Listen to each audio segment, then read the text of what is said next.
પરિવાર જોડે મજા કરી શકવી જોઈએ.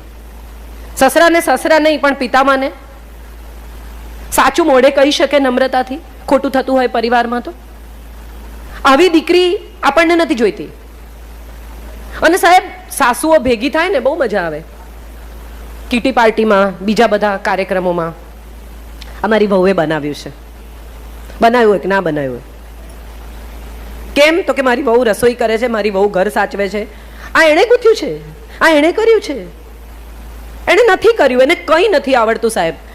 પણ ખરેખર જે દિવસે સાસુ માંદી પડે ને એ દિવસે બેડ પેન આપી શકે છે કોઈ પણ પ્રકારના સૂગ વગર, સંકોચ વગર, તો એને માટે તાળીઓ પાડજો. એ સમોસા નહીં બનાવતી હોય ને તો ચાલશે, બજારમાં બહુ મળે છે ને આપણે રોજ સમોસા ખાવાય નથી. આપણે બધા સ્ત્રીની ક્વોલિટીઝને છે ને જુદી રીતે જોતા શીખ્યા, અને આની પાછળ સમાજનું બહુ મોટું પ્રદાન છે. આમ જુઓ ને તો સમાજમાં અડધો હિસ્સો સ્ત્રીઓનો છે. આજે એમણે કહ્યું ને 50%થી વધારે હાજરી સ્ત્રીઓની છે. આ દીકરીઓ જે યુનિફોર્મ પહેરીને બેઠી છે એ આવતીકાલના સમાજમાં ભળી જશે. જે સ્ત્રીઓ સાડી પહેરીને બેઠી છે, 50ની ઉપર છે, એ ધીમે ધીમે સમાજને જુદી દિશામાં લઈ જઈ રહી છે. જૂની પેઢીને પ્રશ્ન પૂછે ને એવી કોઈ નવી પેઢી મંજૂર નથી. સવાલ નહીં પૂછવાનો. કેમ કરવાનું? કારણ કે શાસ્ત્રમાં લખ્યું છે. કયા શાસ્ત્રમાં ખબર નથી, પણ શાસ્ત્રમાં લખ્યું છે, મને ખબર છે. તમને કેવી રીતે ખબર છે? ભાઈ, બ્રાહ્મણોએ કહ્યું, વડીલોએ કહ્યું. વડીલોને કોણે કહ્યું ખબર નથી. હમણાં એક બહુ મજાની વાત થઈ. રહીશભાઈ, આ બહુ તમને રસ પડે એવી વાત છે. સત્યનારાયણની કથામાં એવી વાત આવે છે કે સાધુ વાણીઓ અને એની પત્ની લીલાવતી વાર્તા અધૂરી છોડીને ભાગી ગયા, એની દીકરી આવી એટલે. પણ આ વાત તો સત્યનારાયણની કથામાં આવે છે. તો એ કઈ વાર્તા કે જે એમણે અધૂરી છોડી? આવો સવાલ મેં પૂછ્યો. એટલે અમારે ઘરે કથા કરવા આવેલા એ બ્રાહ્મણે એમ કહ્યું કે બેન, તમે બહુ સવાલ પૂછો છો. જે કથા એમણે અધૂરી છોડી એ તો આપણને ખબર જ નથી. આપણે તો જે વાર્તા સાંભળીએ છીએ એ વાર્તા સાધુ વાણી અને લીલાવતીની વાર્તા.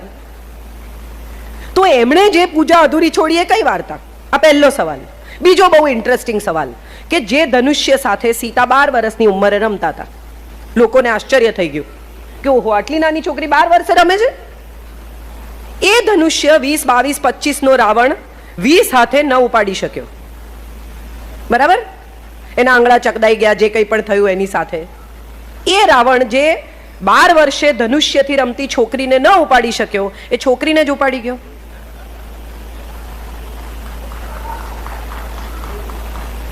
આ સવાલનો જવાબ કોઈ પાસે નથી. આ સવાલનો જવાબ એ છે સાહેબ કે સાધુ વેશે આવેલો રાવણ અને સ્ત્રી અંધશ્રદ્ધાનું સૌથી મોટું પ્રતીક છે. ભગવા વેશે આવેલા તમામને, સ્વામીજી મને પ્લીઝ માફ કરજો, તમામને નમવું એ ધીરે ધીરે સ્ત્રીની પ્રકૃતિ થતી જાય છે.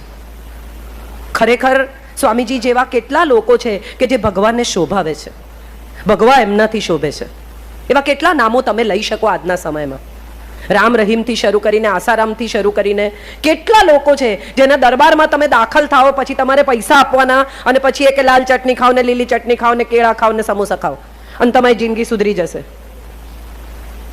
આ બધા જ ધીરે ધીરે ધીરે ધીરે આપણને એ દિશામાં. તમે દિવ્ય ભાસ્કરની પૂર્તિઓ જુઓ, મારું જ છાપું છે, હું જ લખું છું, છતાં મારે તમને કહેવું છે કે એની પૂર્તિઓ તમે જુઓ તો તમને સમજાય કે છેલ્લા પાને જ્યોતિષ ને વશીકરણ ને નિવારણ ને ફલાણું ને કામ થવાની 100% ગેરંટી. સાહેબ, તમારું કામ થતું હોય તો જાતે કરી લો. એડ કેમ આપો છો? તમારે એડ આપવી પડે છે એનો અર્થ જ એમ કે તમારી પાસે ક્લાયન્ટ નથી. તો બોલાવો વશીકરણથી ક્લાયન્ટને. તમારે એડની ક્યાં જરૂર છે? આપણે બધા જ ક્યાંક ને ક્યાંક, કશેક ને કશેક એવા વિસ્તારમાં પ્રવેશી ગયા છીએ જે વિસ્તારમાં અજ્ઞાન છે, અંધારું છે, સમજણ નથી, યુદ્ધ છે જાત સાથેનું અને બીજા સાથેનું.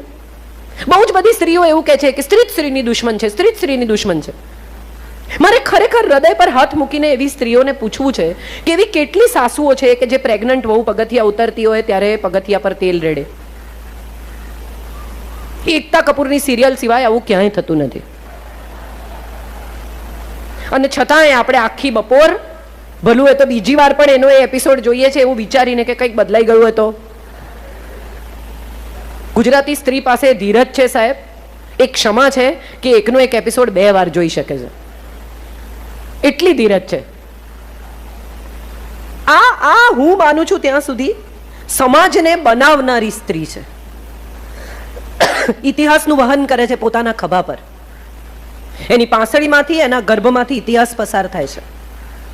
આખી એક નવી પેઢીને જન્મ આપવાનું કામ ઈશ્વરે સ્ત્રીને સોંપ્યું. શું વિચારીને? એવું વિચારીને કે એના ગર્ભમાંથી નીકળનારો આ જીવ, આ આત્મા, આ શરીર કોઈક એવા અપૂર્વ તેજ સાથે આવશે. કારણ કે આના શરીરને તેજ આપ્યું છે સાહેબ. એક બહુ જ સુંદર દુર્ગા ભાગવતની કથા છે. મને ખબર નથી કેટલા લોકો જાણે છે આ દેવી ભાગવતની વાત. એમાં દુર્ગાના અવતરણની કથા છે કે જ્યારે ઇન્દ્ર ગુસ્સે થાય છે અને એના પર જ્યારે આક્ષેપ મુકાય છે ત્યારે એક તેજનો ગોળો આવીને ઊભો રહે છે. ઇન્દ્ર કહે છે કે ખસ વચ્ચેથી, અને તેજનો ગોળો કહે છે કે તું તો તાકાત વાળો છે, ખસેડ, તને તો આવડે છે. ઇન્દ્ર ફૂંક મારે છે, ગોળો વધુ પ્રજ્વલિત થાય છે. ઇન્દ્ર વરસાદ લઈને આવે છે, ગોળો વધુ પ્રજ્વલિત થાય છે. ઇન્દ્રને તાપ લાગવા માંડે છે, ગભરામણ થાય છે. અને છેલ્લે જ્યારે એના બધા જ શસ્ત્રો અસ્ત્રો બેકાર થાય છે ત્યારે ગોળામાંથી દુર્ગા પ્રગટે છે અને એને કહે છે કે પગે પડ, વેદ હું તને શોધી આપીશ. વેદ ચોરાઈ ગયા છે. આ પ્રાગટ્ય છે દુર્ગાનું. અને દરેક સ્ત્રીમાં દુર્ગા છે. એ પંજાબી પહેરતી હોય તો પણ, પેન્ટ પહેરતી હોય તો પણ, મંદિરમાં જઈને પેન્ટ પહેરીને દુપટ્ટો ઓઢ્યા વગર પગે લાગતી હોય તો પણ. દુર્ગા તો ભીતર છે. તમે શું પહેરો છો એની સાથે તમારી દુર્ગાને કોઈ નિસ્બત જ નથી સાહેબ. કેટલા બધા પરિવારોમાં એમ કે અમે તો એને જે પહેરવું એ પહેરવાની છૂટ આપી છે. આ છૂટ આપનાર કોણ નક્કી કરે કે કોણે શું પહેરવું? હમણાં જ્યારે મેં મારા ફોટા સ્વિમિંગ સૂટમાં અપલોડ કરેલા મારા દીકરા સાથે, ત્યારે બહુ ધમાલ ચાલેલી કે ગુજરાતી લેખક આવા ફોટા અપલોડ કરે ને તમે સમજો છો શું, ને ગુજરાતી ભાષાની અસ્મિતા અલબલી ગઈ, જાણે હું મારા સ્વિમસૂટથી લખતી હોઉં, હાથથી નહીં એમ. મજાની વાત એ છે કે હું અહીંયા આવું છું તો હું સાડી પહેરીને આવું છું. મને ખબર છે કે આ મંચની શોભા શું છે, મારી સાથે કોણ બેસવાનું છે, મારે કોની કેવી ગરિમા જાળવવાની છે, મારી સંસ્કૃતિ શું છે, મને ખબર છે આ વાત. પણ હું મારા દીકરા સાથે ઈસ્ટ આફ્રિકામાં હોલિડે કરતી હોઉં, ત્યાં સ્વિમિંગ પુલ પર હું સાડી પહેરું એવી અપેક્ષા જરા વધારે પડતી નથી? હું ત્યાં શું કરી રહી છું? હું મજા કરવા ગઈ છું. આનંદ કરો કે આટલી બિઝી રહેતી સ્ત્રી 22 દિવસ એના દીકરાને લઈને હોલિડે કરવા ગઈ છે ને 21 વર્ષનો દીકરો ના પાડ્યા વગર માની જોડે ગયો છે એટલે માં મજા કરાવતી હોવી જોઈએ. એનસીસી નો કેમ્પ નહીં હોય. આ વાત તરફ આપણે જોતા જ નથી. પછી મેં મારા ફેસબુક પર લખ્યું કે આપણને શોર્ટ્સ પહેરી અને સંસ્કૃત બોલતી સ્ત્રી મંજૂર નથી. આપણને સાડી પહેરીને શરાબ પીતી સ્ત્રીની ટેવ પડી ગઈ છે.